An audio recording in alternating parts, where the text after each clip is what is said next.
Y recién son 16:02. Sí.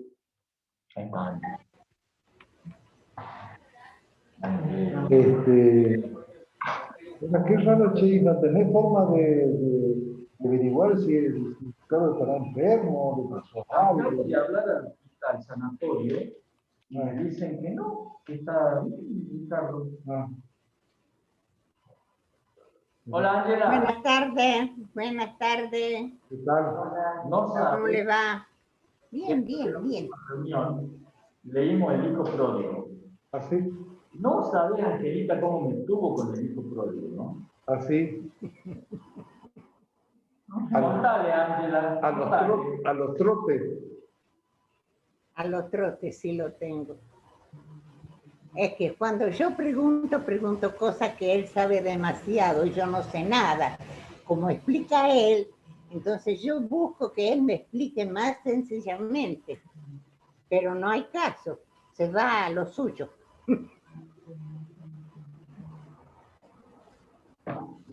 Vamos a cerrar la puerta. ¿Está la Nora, Raúl?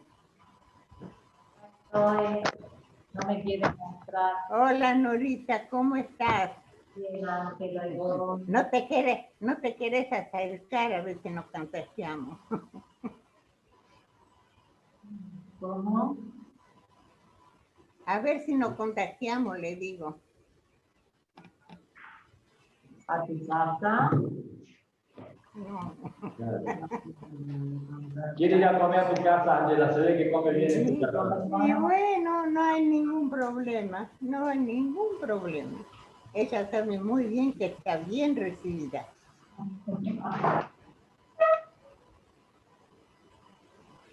Mirá que quedó grabado, Ángela, ¿no?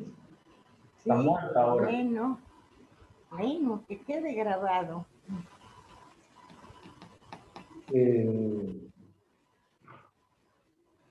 Yo quiero hacer una pregunta. A ver si se conecta alguien mientras esperamos.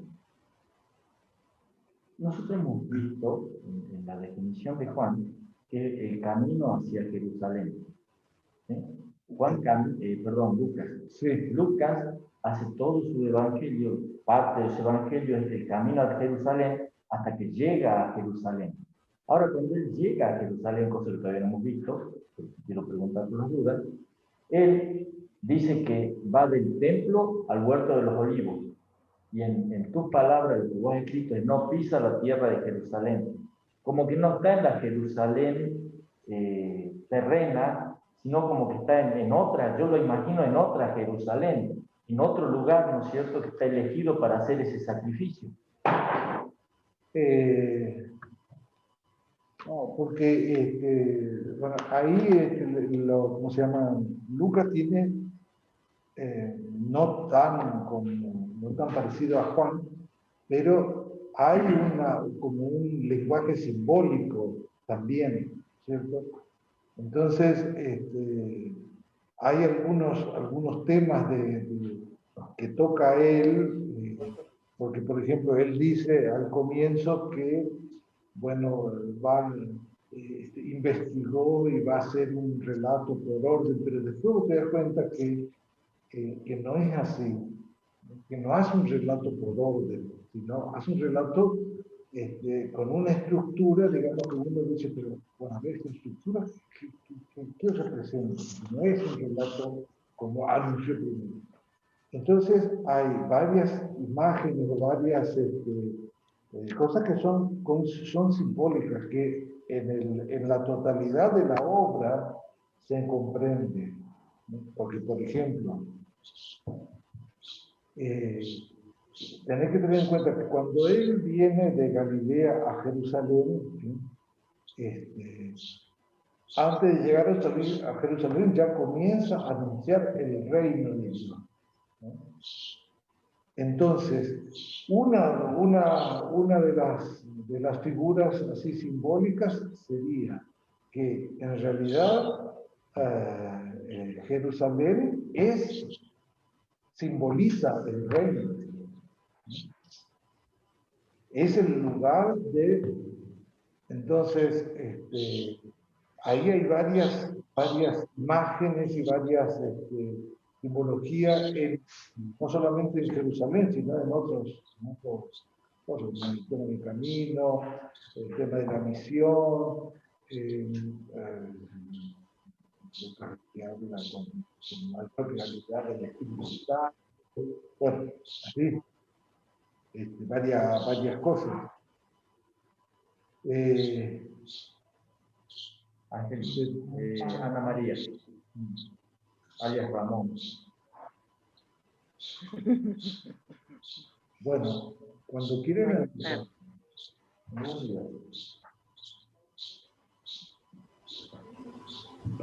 Bueno, vamos a empezar si quieren. Bueno. Sí, muy bien. En el nombre del Padre, del Hijo y del Espíritu Santo. Amén. Entonces, vamos a seguir con una pequeña introducción en el Evangelio de Lucas y después ya vamos a ir viendo por lo menos alguna parte de del primer libro, digamos, ¿no? La primera unidad en que se divide el Evangelio de Juan, que es los relatos de la infancia.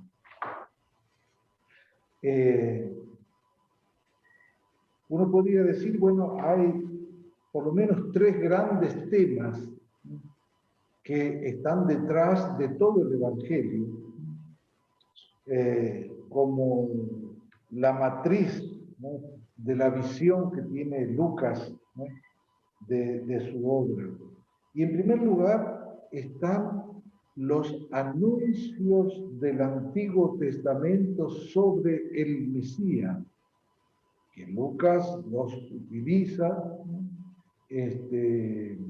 como cumplimiento, bueno, en el primer libro, que es los relatos de la infancia, de los anuncios, el nacimiento y la infancia de Jesús, que está del capítulo 1 al capítulo 4, ahí aparecen datos de anuncios del Mesías y la realización de ese anuncio, según como lo ve Lucas, ¿no es cierto? Entonces, en los anuncios del Antiguo Testamento y en los mensajes de la infancia de Jesús, ¿cierto?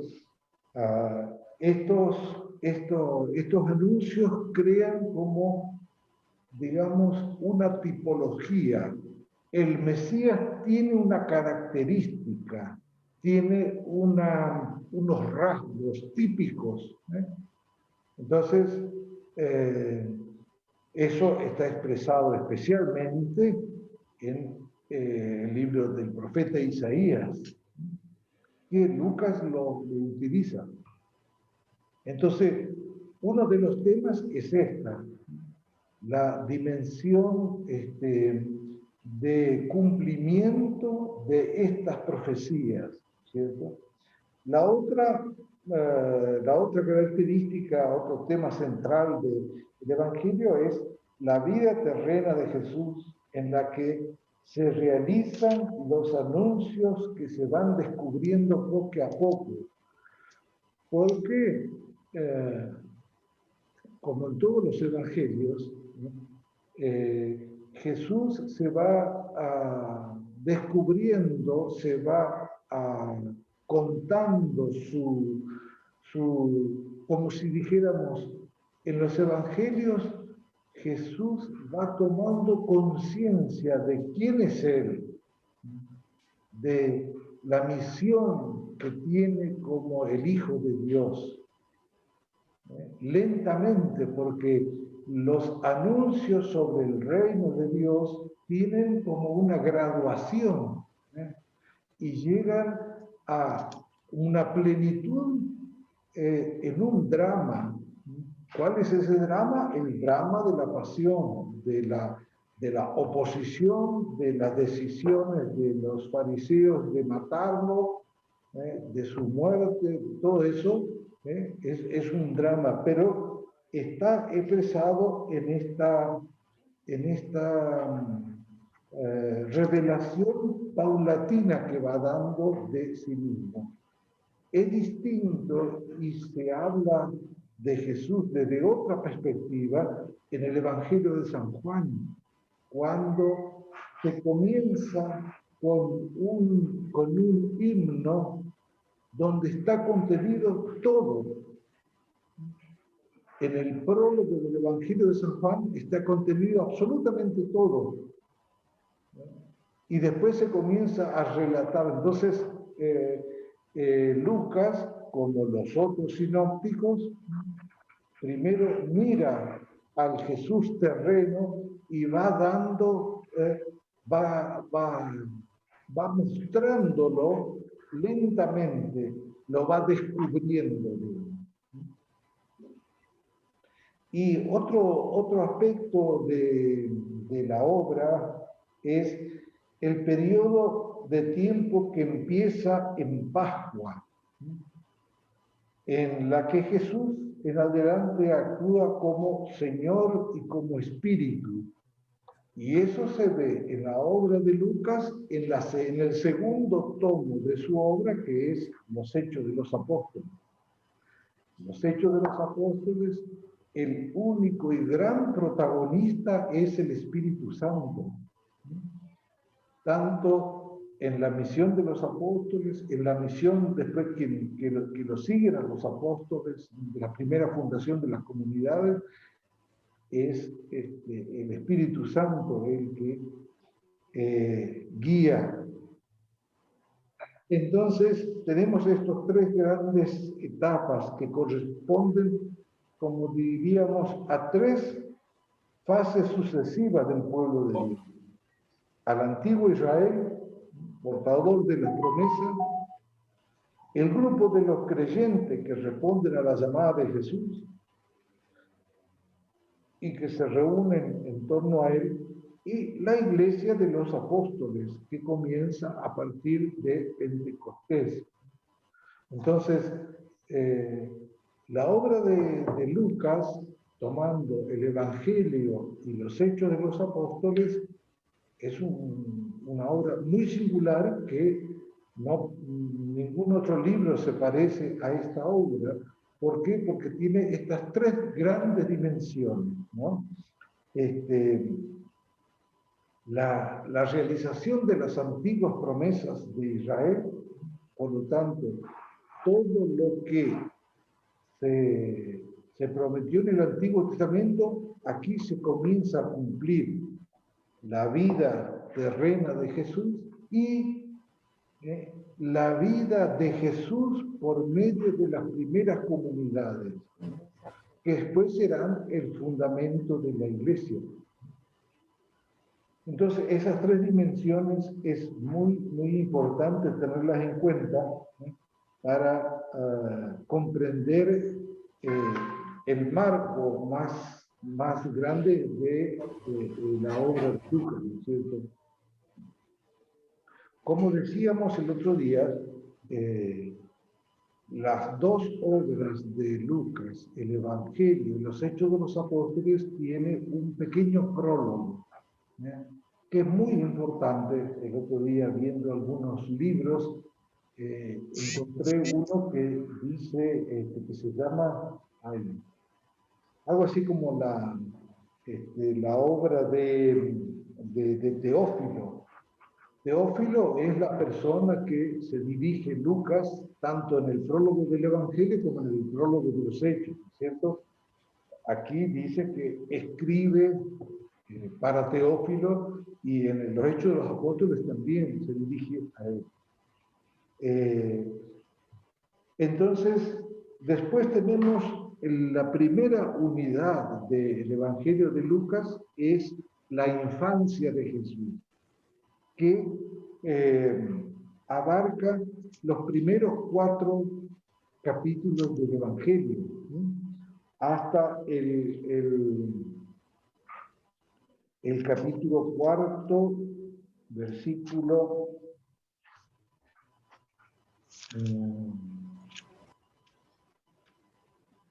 4 versículo hasta el versículo 13, ¿no? 4:13, hasta ahí llega el Evangelio de la infancia, porque después ya comienza el anuncio de la actividad de Jesús en Galilea. Pero eso ya es otro, como si dijéramos otro libro. Nosotros podríamos dividir el Evangelio de Lucas en seis capítulos. El último capítulo es la pasión y la resurrección. El primero es la infancia. Y es interesante que aquí nos encontramos en este libro de la infancia de Jesús, nos encontramos con unos capítulos muy, muy particulares, ¿no?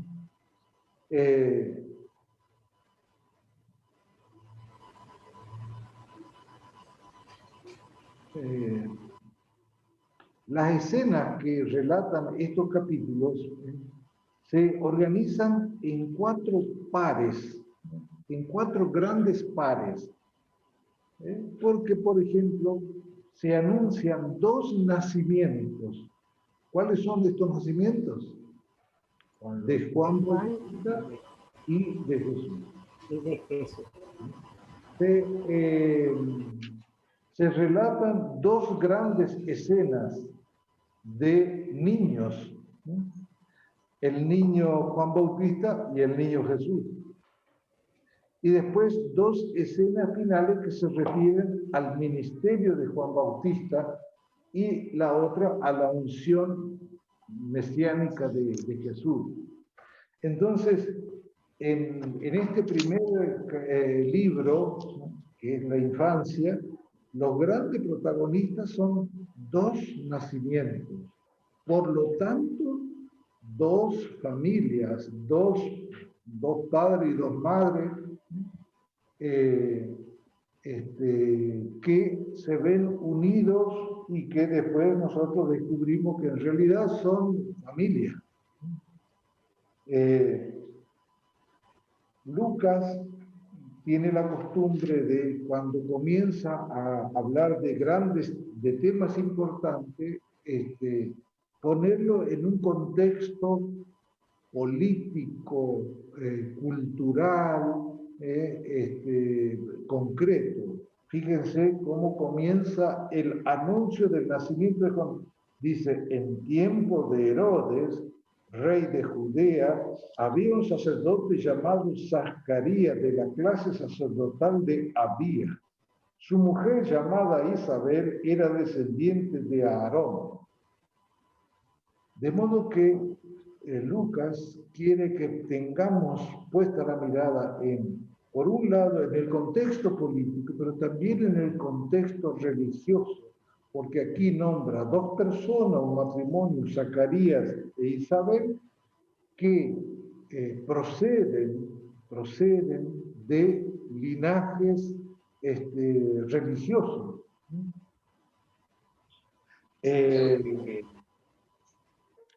La calificación que da Lucas inmediatamente es que ambos eran justos a los ojos de Dios.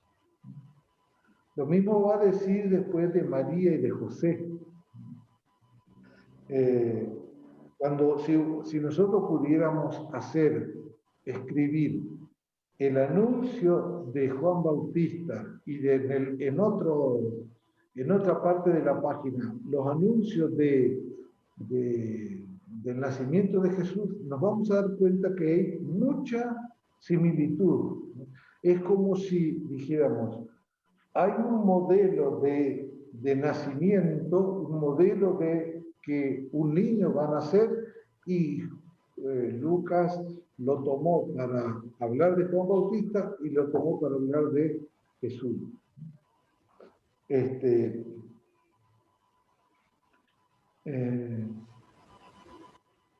Aquí es interesante, en los primeros versículos, a partir del versículo 8, el capítulo 1, Lucas comienza a relatar algo que sucede con el padre de Juan Bautista,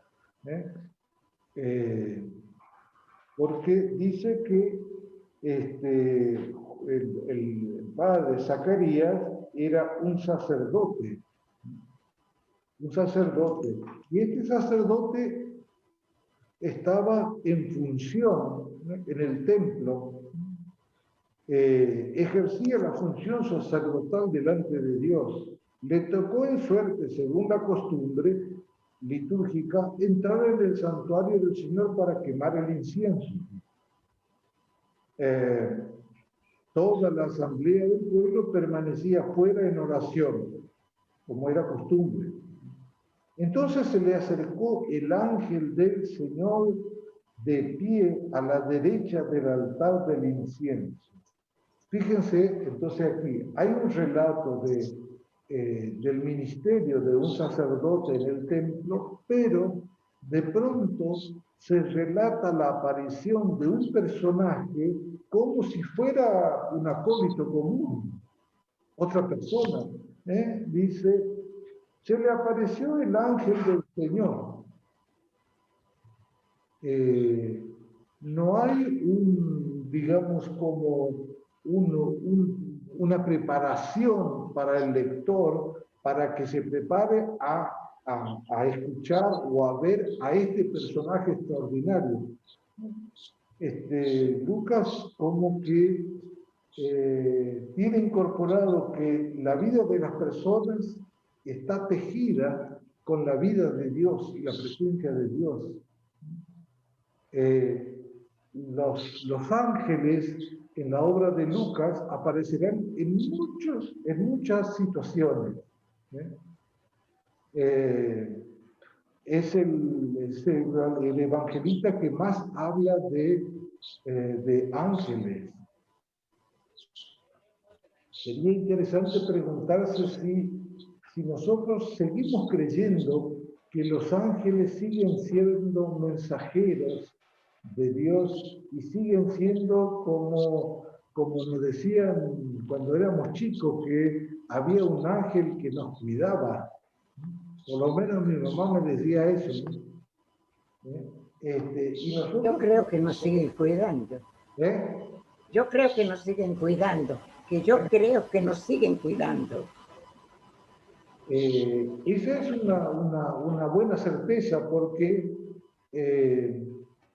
el ángel, más allá de toda la literatura y las cosas gráficas que podemos imaginarnos del ángel, el ángel en realidad es Dios mismo que está cuidándonos, que está acompañándonos.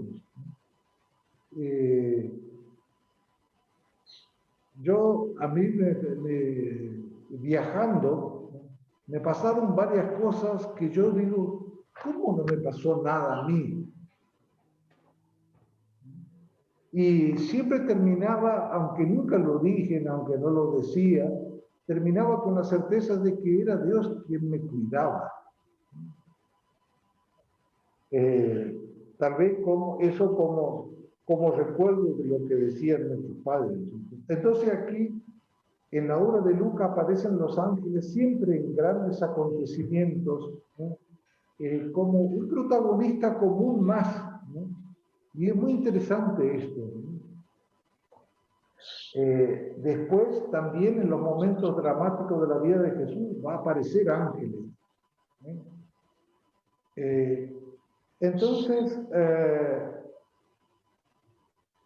fíjense que este ángel no es solamente una presencia que da paz, que tranquiliza, sino es alguien, aquí la escena con Zacarías, es alguien que le habla, que le interviene en su vida, porque dice, al verlo, por lo tanto,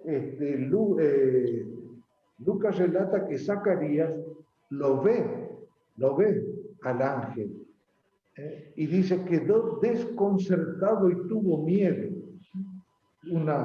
Una reacción típica cuando hay una experiencia así muy grande de los religiosos. Y el ángel entonces comienza a hablar. No temas, Zacarías, tu súplica ha sido escuchada. Isabel, tu esposa, te dará un hijo al que llamarás Juan. Fíjense que si vemos el contexto, aquí un sacerdote en el templo estaba ejerciendo el ministerio quemando los inciensos. Y viene el ángel para hablarle de una situación particular, inclusive una situación que, como le dice el ángel, era fruto de la oración de Zacarías. Zacarías le pedía a Dios que le diera un hijo. No era que Zacarías publicó en las redes y contó a medio mundo lo que le pasaba. Era el tema de su oración con Dios. Y entonces el ángel interviene aquí no para hablar de su ministerio, de lo que está haciendo, del trabajo que está haciendo, sino del tema central de su oración y de su deseo. Y le viene para decirle que tu súplica ha sido escuchada. Tu esposa te dará un hijo al que llamarás Juan. Fíjense qué hermosa escena. Ojalá nosotros pudiéramos escuchar de Dios que nos dice, tu súplica ha sido escuchada. Esto que vos pediste, que hace tantos años que pedís, que constantemente ponés en tu oración, Dios te va a conceder. Porque cuántas veces nuestra oración está desfigurada por la desconfianza y decimos, no sé si Dios nos escucha, no sé si a Dios le interesa. Aquí este ángel le da esta noticia a Zacarías y le cambia la vida a Zacarías. Inclusive después el ángel le anuncia esto que va a ser el destino del hijo. Él será para ti un motivo de gozo y alegría.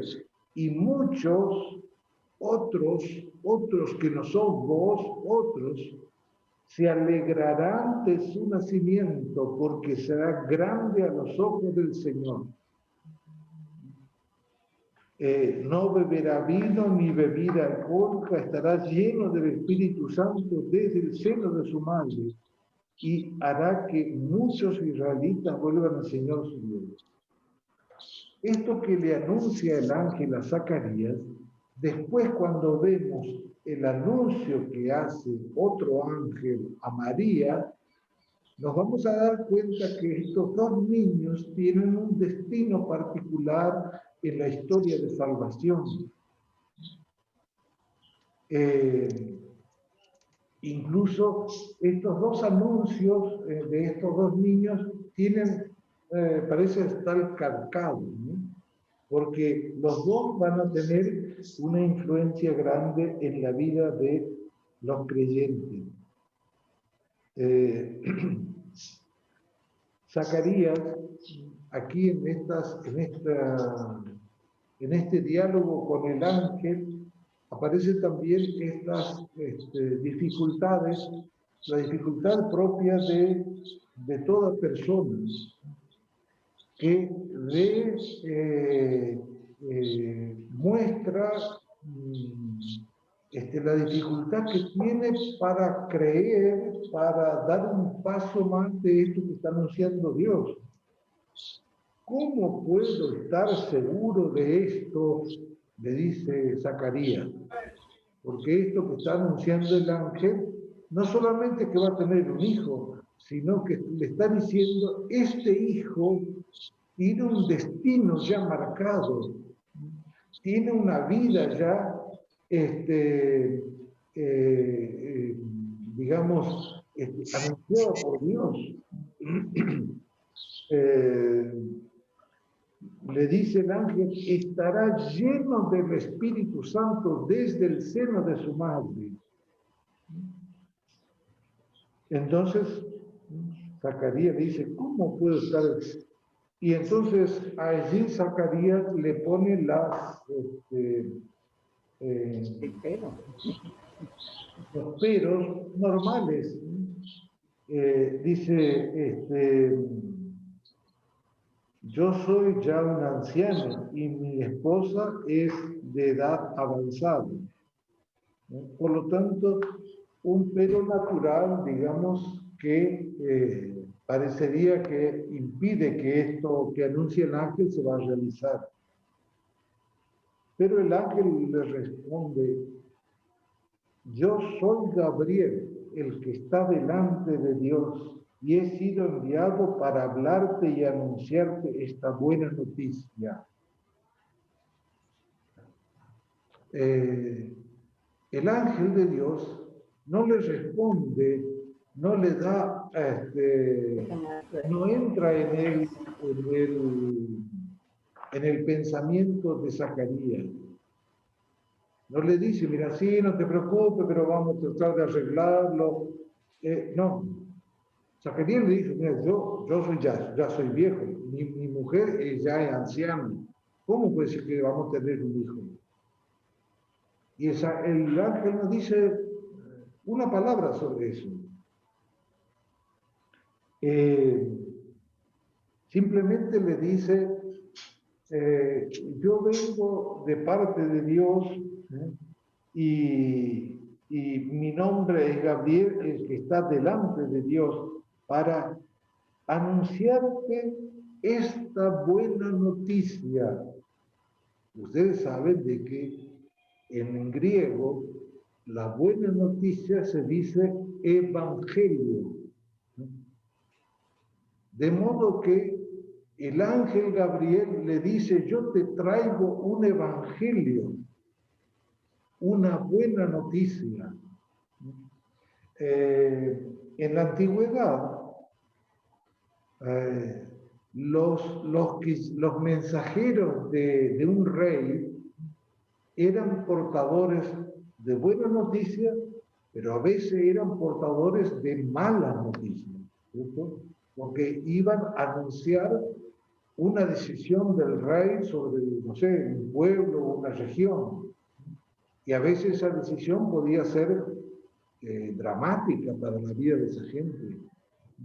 Aquí, como lo que van a anunciar es un evangelio, una buena noticia, y el típico evangelio es el que afecta la vida de la persona. El evangelio no es una noticia, digamos, lejana, que puede ser linda, pero a mí no me toca. No. Es una buena noticia que invade mi vida, que se acerca a mi vida y que repercute y modifica mi vida. Todos los evangelios tienen esta característica. Todos los evangelios son buenas noticias. Nosotros, por eso cuando nosotros decimos yo creo en Jesús, si yo digo yo creo en Jesús, yo estoy diciendo yo creo en el evangelio, porque el evangelio es el que me anuncia a Jesús. Yo no puedo conocer a Jesús al margen del evangelio que tenemos. El evangelio es el que me trae y me presenta a Jesús. De modo que este anuncio, esta buena noticia que dice aquí el ángel, he sido enviado para anunciar esta buena noticia. De modo que Zacarías, el papá de Juan Bautista, es el primero que recibe el evangelio, la buena noticia, el comienzo de la salvación, el comienzo de la realización de las promesas de Dios en el Antiguo Testamento, se comienza a realizar en Zacarías, en su esposa Isabel, por medio de su hijo Juan, que va a ser el último engranaje del Antiguo Testamento, el que abre la puerta al Nuevo Testamento y cierra la parte profética del Antiguo Testamento. Juan va a decir, hay entre ustedes alguien que realiza la voluntad de Dios. Ya no hay más anuncios, sino que hay realización. Por eso, por esta pequeña duda que tiene que tiene Zacarías,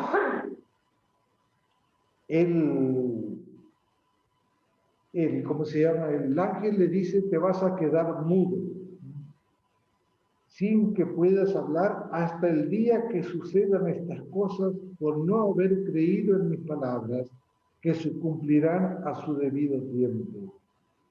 De modo que la mudez de Zacarías se convierte en un signo en realidad. No vas a poder decir nada, no vas a poder hablar, te vas a quedar mudo hasta que se cumpla esta realidad. Esta mudez de de Zacarías se convierte en un signo de la vida de Dios en el cumplimiento de sus promesas. Después continúa el relato diciendo que mientras tanto el pueblo estaba esperando a Zacarías, porque tenía que quemar el incienso y después salir. Extrañado de que permaneciera tanto tiempo en el santuario. Cuando salió no podía hablarles y todos comprendieron que había tenido alguna visión en el santuario. Él se expresaba por señas porque se había quedado mudo.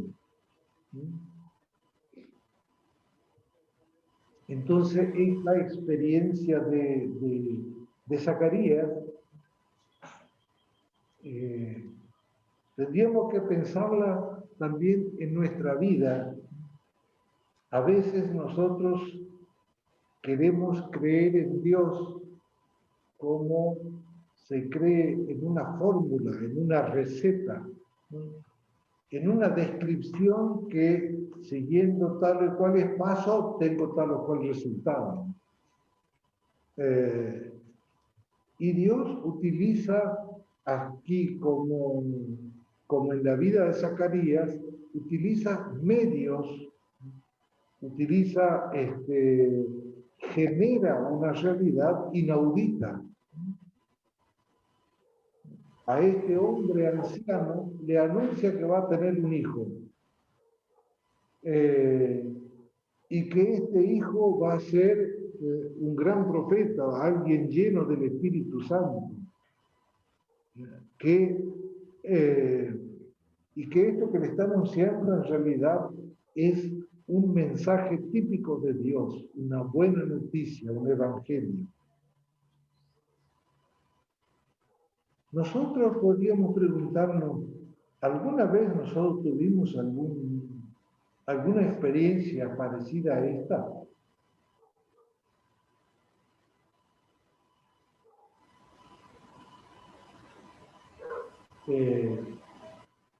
¿Tuvimos alguna experiencia donde la certeza de Dios era tan fuerte, tan viva, que desde la fe casi podríamos verlo? Allí aparece una situación donde nuestra cultura nos juega en contra, porque nosotros, cuando hablamos de visión, nos referimos a algo que se grafica bien mirando una televisión. Yo veo algo que está transmitiendo, o estoy ante una ventana y veo el paisaje que hay allá. y puedo describir, y para mí esa es la realidad, no hay otra. Pero la fe no es esto. No, la fe no es describir lo que yo estoy viendo con los ojos. No es describir que veo esa realidad. Sino la fe es un ojo espiritual para ver lo que está presente, pero que no es captado por mi visión, por mis ojos, sino por el otro ojo, por la dimensión espiritual. Eso ocurre especialmente en la vida de oración. Orar quiere decir entrar en un diálogo, en cercanía, abrir el ojo del espíritu a Dios, verlo cara a cara. ¿Cómo? Porque Él se hace presente en esto que yo estoy orando. Ese es el fundamento de la oración de la iglesia. La iglesia no inventa sus oraciones. La iglesia ora y el núcleo esencial de la oración de la iglesia son los salmos. Y los salmos son revelaciones de Dios. De modo que la iglesia ora con el texto que Dios le ha dado. Y en esta oración, en este continuo devolución que le hace la iglesia con los textos que Dios ha dado, Dios aparece, se hace visible, se hace realidad. Uno de los elementos esenciales de la liturgia de la iglesia, en la misa, en la oración, en los sacramentos, es creer que allí actúa Dios verdaderamente por medio de sus ministros, por medio de sus intermediarios. Si alguien dice, sí, no, está muy lindo, pero yo si no lo veo, no lo creo. Esa persona está diciendo, yo quiero ver lo material, la cosa material. Si no veo la cosa material, entonces está hablando de una porción de la realidad diminuta. No está hablando de la verdadera realidad. No está hablando de la verdadera dimensión de las personas. Toda persona somos portadores de un ojo, una dimensión espiritual que es el fundamento de nuestra dignidad. Somos cuerpo, somos espíritu. Somos hijos de Dios. Dios nos hizo así. Así como lo hizo a su Hijo, así nos hizo a nosotros. Entonces, en algún momento hay que dar un paso, un salto en la cualidad de nuestra fe. ¿Para qué? Para que se abra el ojo de la fe. Esto es lo que le pasó a Zacarías. Y como él dijo, pero mira, a mí me parece que esto no puede ser, porque yo ya soy anciano, mi señora es anciana, que vamos a tener un hijo ahora. Zacarías responde con la típica certeza de lo que yo veo. Yo veo tal cosa con mi ojo físico y la realidad termina en eso que yo veo. Pero no es así. No es así. No es así, no solo en la fe, también en la vida real de las personas. La realidad no termina en lo que yo veo. Hay una dimensión más honda, más profunda. porque si no, terminamos cosificando todas las cosas. Y mi dignidad también puede ser puesta en una cosa, en algo material, en reducirlo a todo a una cosa cuantificable, pero no es así. Todos nosotros tenemos la capacidad de ver a Dios por medio de la fe. Y la fe se hace fuerte, se hace grande solamente cuando me animo a dar un paso a despegarme de las certezas que dan las cosas materiales y dar el paso a esa dimensión espiritual y descubrir, abrir el corazón para que aparezca el ojo espiritual y que él sea el que se relacione con Dios. Bueno, en la vida de Zacarías le pasó algo así. Zacarías estaba haciendo un ministerio y sabía exactamente lo que tenía que hacer, y de pronto le aparece esta otra dimensión, como diciendo: Zacarías, abrí el otro ojo, abrí el otro ojo.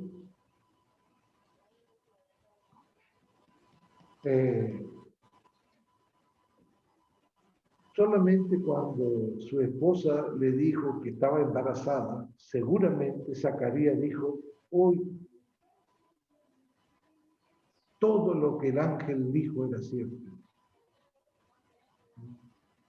Y yo con esta duda, la duda típica de toda persona que tiene puesta la confianza 100% en lo que yo veo. Lo que yo no veo, y bueno, vamos a ver, no sé, qué sé yo. Entonces, lo dicen los versículos después de este relato. Dice: al cumplirse el tiempo de su servicio en el templo, regresó a su casa. Poco después, su esposa concibió un hijo y permaneció oculta durante 5 meses. Ella pensaba: esto es lo que el Señor ha hecho por mí cuando decidió librarme de lo que me avergonzaba ante los hombres. Porque sabemos que en el Antiguo Testamento era casi una maldición para una mujer no tener hijos, especialmente no tener hijos varones, ¿sí? Porque el hijo varón era el heredero de la familia. Entonces, Isabel, cuando queda embarazada, parece que oculta su embarazo durante mucho tiempo. Y después, inmediatamente comienza el anuncio del ángel Gabriel sobre Jesús, ¿no? Dice: en el 6º mes, es continuación inmediata de lo que se dijo de Isabel, ¿no? Dice: ella pensaba, esto es lo que ha hecho por mí cuando decidió librarme de que me avergonzaban de los hombres. Pero antes dice: concibió su hijo y permaneció oculta durante 5 meses. Después se dice: en el 6º mes del embarazo de Isabel. ¿Sí? El ángel Gabriel fue enviado por Dios a una ciudad de Galilea llamada Nazaret, a una virgen que estaba comprometida con un hombre perteneciente a la familia de David llamado José. El nombre de la virgen era María. Y ahí viene el anuncio a María. Fíjense, entonces, este relato aquí que viene a continuación del anuncio de a María, es una copia del anuncio que el ángel ha hecho, el mismo ángel Gabriel ha hecho a Zacarías. Entonces, Lucas, que es junto con Mateo, es el único que relata el nacimiento, cómo es el anuncio y el nacimiento del niño Jesús.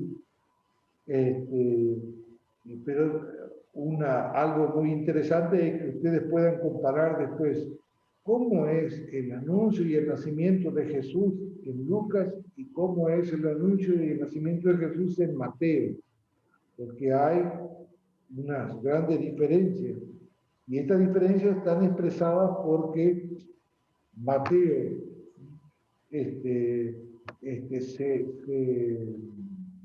digamos, sigue la corriente judía y se dirige a su comunidad que estaba fundado casi exclusivamente por judíos, y Lucas viene de una corriente griega y se dirige a una comunidad griega que no tiene nada que ver con los judíos. Entonces, las diferencias se dan en esa. Aquí, entonces, el anuncio. Otra buena noticia, ¿no? El anuncio a María.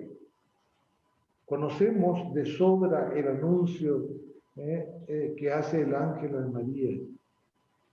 Ojalá que en nuestra vida nosotros podamos, digamos, acercarnos al Evangelio y escuchar un anuncio que se dirige exclusivamente a nosotros.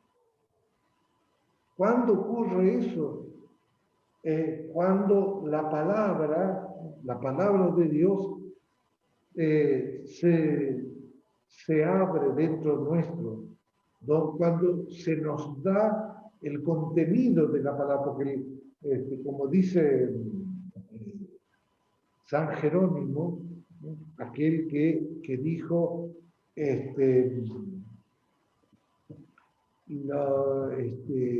desconocer las Escrituras es de conocer a Cristo.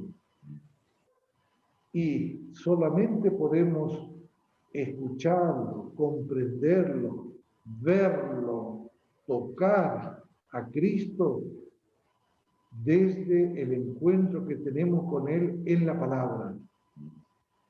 Esto es el fundamento de la relación de la Iglesia con Jesús. La Iglesia no tiene ninguna otra relación con Jesús, sino es por medio de su palabra. Palabra que también se hace, en un momento se hace banquete, comida en la Eucaristía. Y nosotros podemos llegar a tener esta experiencia de Zacarías, de María, cuando a través de la palabra comprendemos que hay algo que se abrió, hay algo que se dijo, que apareció en mi vida cuando yo leo orando, leo abriendo toda mi vida para que entre la salvación de Jesús, para que la buena noticia se diga en mi interior. Nadie que tenga esta experiencia puede decir, mira, no pasó nada, mi vida sigue tal cual como antes porque no pasó nada. La vida de Jesús, cuando se abre en nuestro corazón, marca un antes y un después.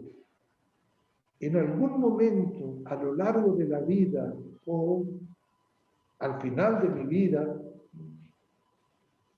me voy a dar cuenta de que marcaba un antes y un después. Bien. Entonces, aquí leemos así rápidamente el anuncio a María, que conocemos muy bien, pero es muy importante volver a leerlo. El ángel entró en su casa y saludó diciendo: alégrate, llena de gracia, el Señor está contigo.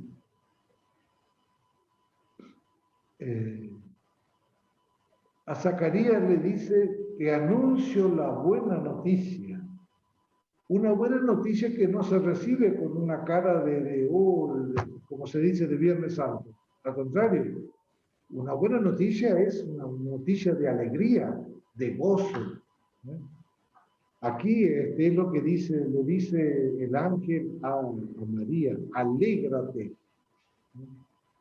llena de gracia. Al oír estas palabras quedó desconcertada y se preguntaba qué podía significar este saludo. En María también vemos una similitud de lo que Zacarías se pregunta cuando recibe el anuncio del ángel. Por lo tanto, la reacción, fíjense que uno puede decir, hay una porción de desconfianza, de sorpresa. Cuando nosotros tengamos una experiencia profunda de Dios, también nos va a ocurrir algo así.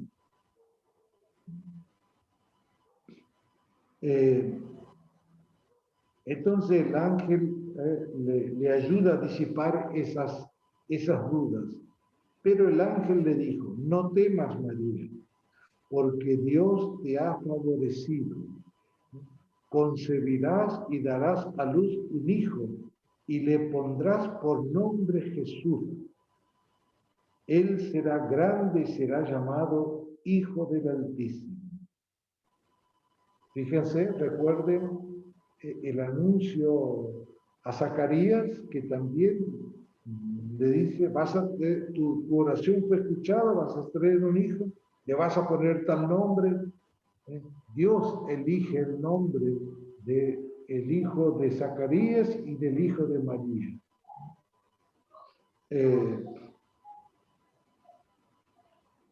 Él será grande y será llamado Hijo del Altísimo. El Señor le dará el trono de David su padre, reinará sobre la casa de Jacob para siempre y su reino no tendrá fin. Por lo tanto, estas palabras hablan de la promesa de Dios, del Mesías de Dios. La promesa que se da especialmente en Isaías. El Mesías es el que va a salvar al pueblo que pertenece a la familia de David, el que reinará en la casa de Jacob para siempre, el que establecerá un reino que no tiene fin, que es el reino de Dios.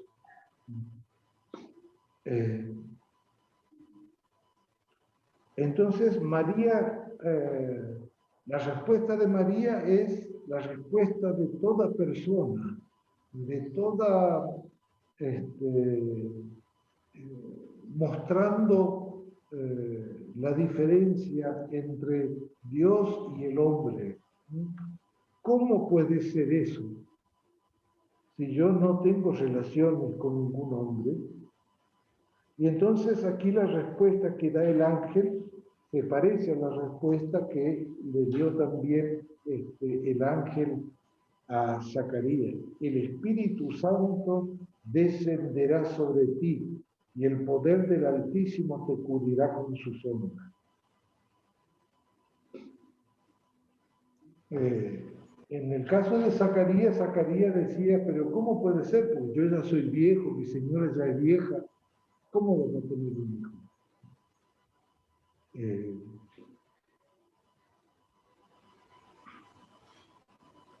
Y entonces el ángel le dice, por eso el niño será santo y será llamado Hijo de Dios. Evidentemente que María no entendía toda la dimensión, todas las consecuencias que tenía esto. Lo irá entendiendo lentamente, como dice el Evangelio, guardaba estas cosas en su corazón y las meditaba en su corazón. Y para el ángel, para ayudarle en el entendimiento a María, le dice, también tu parienta Isabel concibió un hijo a pesar de su vejez, y a la que era considerada estéril ya se encuentra en su 6º mes, porque no hay nada imposible para Dios.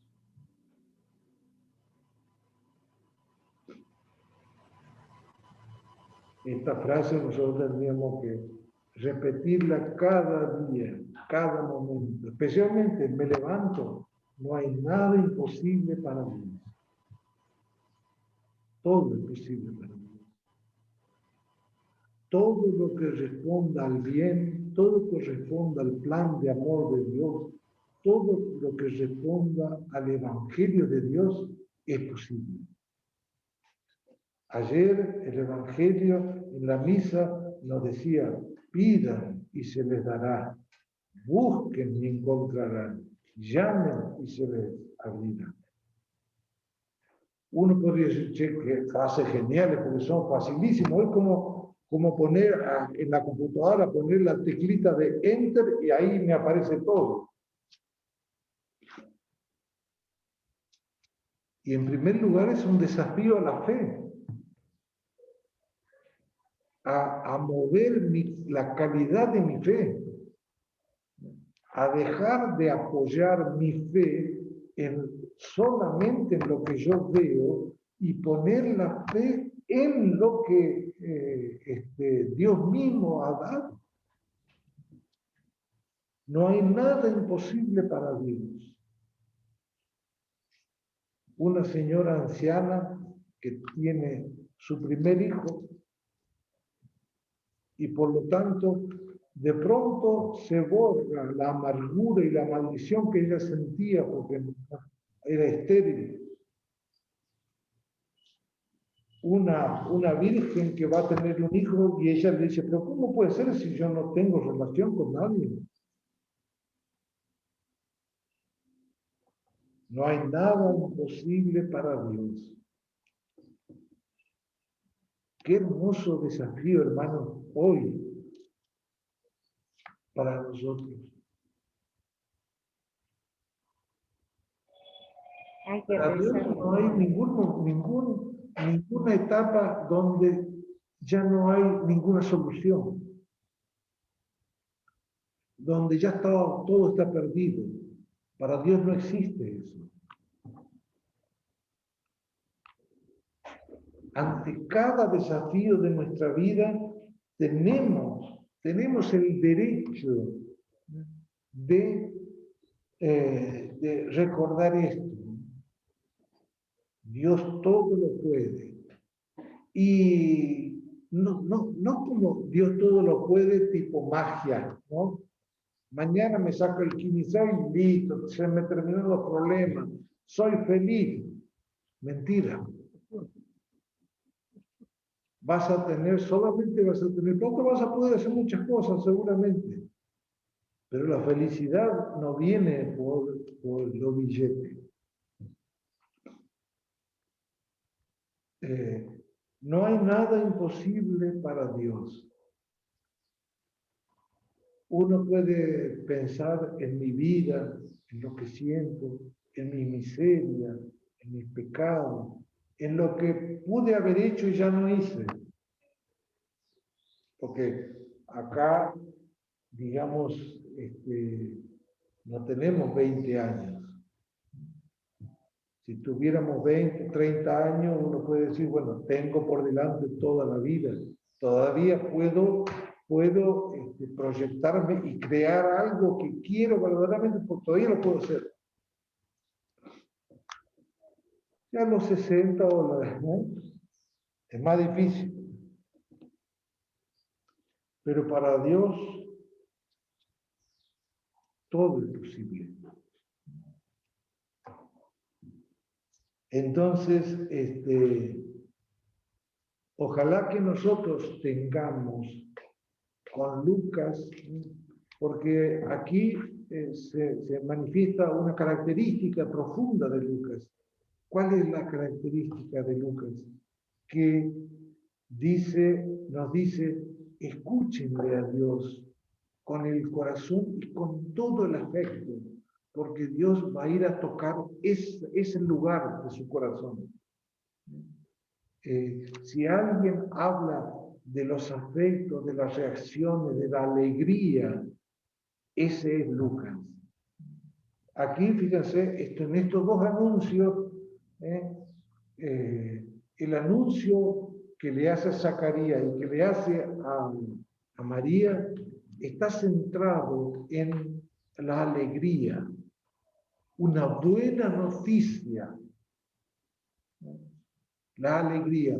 ¿En qué consiste esta alegría? La alegría es la alegría de Dios, que no está construida con los parámetros materiales de las posibilidades que solamente vemos hoy, sino de otras cosas que a nosotros nos es imposible, pero para Dios todo es posible. Ojalá que nosotros podamos reaccionar a los grandes desafíos o a los pequeños desafíos, como lo hizo María. ¿Cómo lo hizo María? Yo soy la servidora del Señor, que se cumpla en mí lo que has dicho. Y el ángel se alejó. Se alejó porque estaba completa la misión. Ya no tenía que insistir nada. Ante esta respuesta, yo soy la servidora del Señor.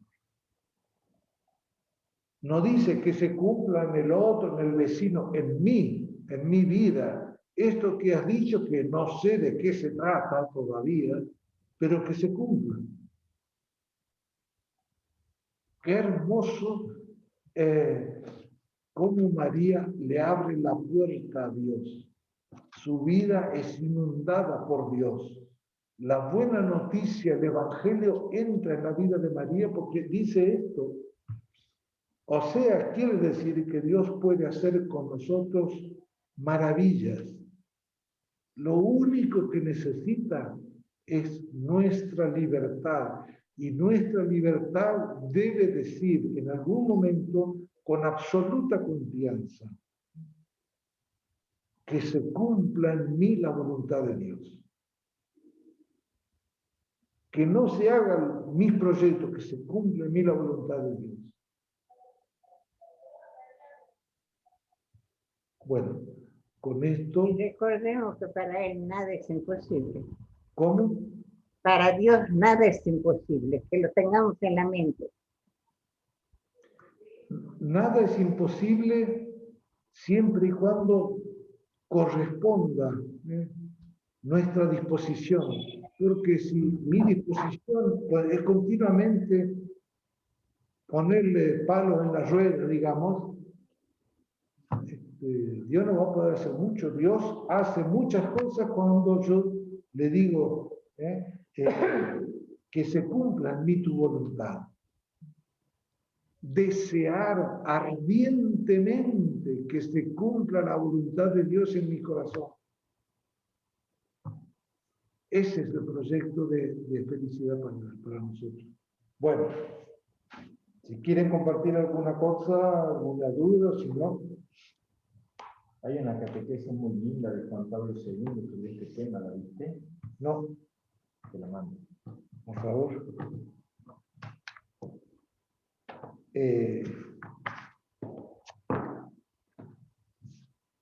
¿Se cortó?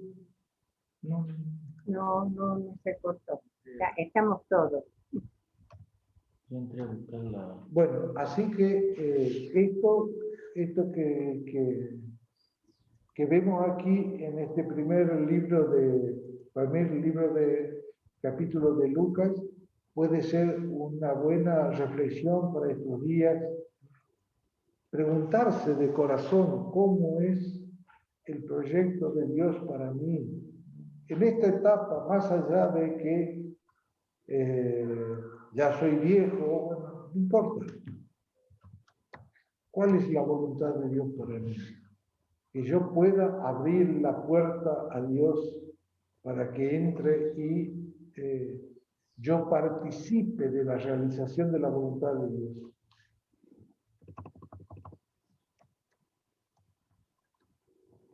Hablaste de que había varios paralelismos.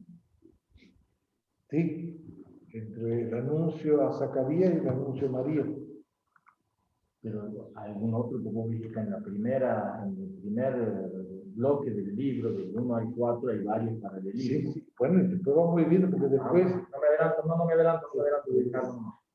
ahí en el capítulo del 1 al 4 sigue habiendo paralelismo. Es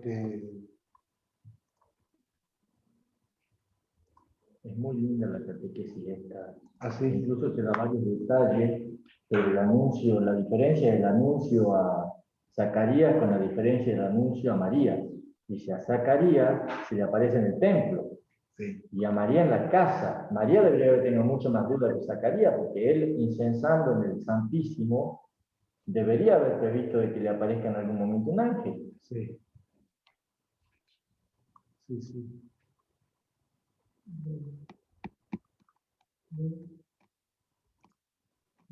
¿Qué es eso? Caramelito, bueno. Ah, bueno. Te mando un Word y te la mando en PDF. Bueno. Muy bien, a ver si todas estas personas se las saludó. Bueno, entonces,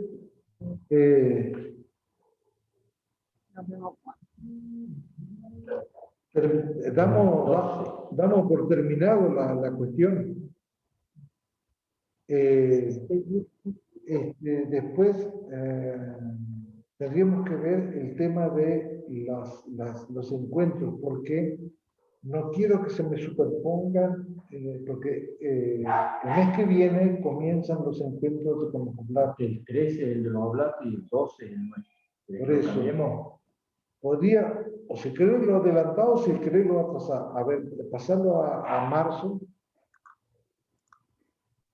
El 5 o el 19. Claro.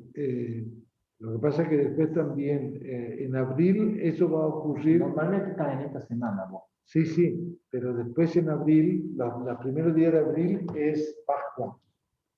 Entonces ahí también se complica, ¿no es cierto?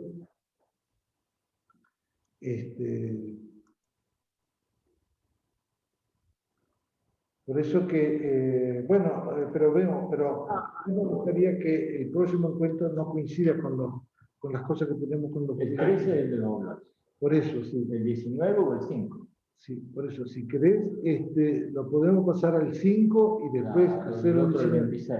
Bueno, antes de perfecto. Semana Santa. Sí, exacto. Bueno. Sí. Así no se juntan cosas, ¿viste? Porque si no, también acá en Semana Santa, ¿viste? Mucho movimiento y bueno, que preparar muchas cosas. Pues. Próximo encuentro el día 5. O sea, la semana que viene. La semana que viene.